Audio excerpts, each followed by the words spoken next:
Hello সবাইকে, আমি Manisha. Unscripted Manisha চ্যানেলে তোমাদের সবাইকে ওয়েলকাম।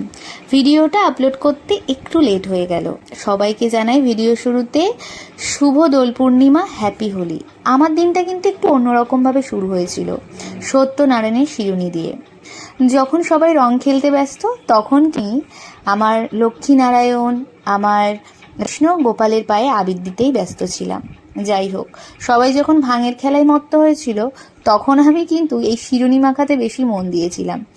নিজে আমি কতটা পরিপাটি করে পুজো করতে পারি জানি না, তবে যতটুকু চেষ্টা করি সবার কাছ থেকে শিখে মনের মধ্যে ভালোবাসা ভক্তি দিয়ে পুজোর আয়োজন করতে। নিজে 2 হাত ভরে বাজার করে এনে তারপরই পুজো করেছি। সত্যি কথা, দিনটা একদম অন্য রকম লাগছিল। আজকে ঠাকুরের পায়ে প্রথম আবির ছুঁয়েই কিন্তু দিনটা শুরু হয়েছিল। তোমরা তোমাদের দিনটা কেমনভাবে শুরু করেছো বা কি কি করলে, সেটা কিন্তু আমার জানাতে ভুলো না। চ্যানেলটা ভালো লাগলে লাইক, কমেন্ট, শেয়ার, সাবস্ক্রাইব করো। তোমাদের সাবস্ক্রাইব করলে তবেই কিন্তু আমি একটা ইন্সপিরেশন পাবো। যাই হোক, আমার ঠাকুরঘরটা সেজে উঠেছে খুব সুন্দরভাবে। কেমন লাগছে জানিও। আমি কেমনভাবে পুজো করতে পেরেছি, তোমাদের দেখে কেমন লাগছে সেটা জানাতে ভুলো না। আজকের পূর্ণিমার আকাশে চাঁদটা একদম সুন্দর রকম লাগছিল, পুরো গোল, দেখতে অপূর্ব লাগছিল। তোমরা কি দেখলে?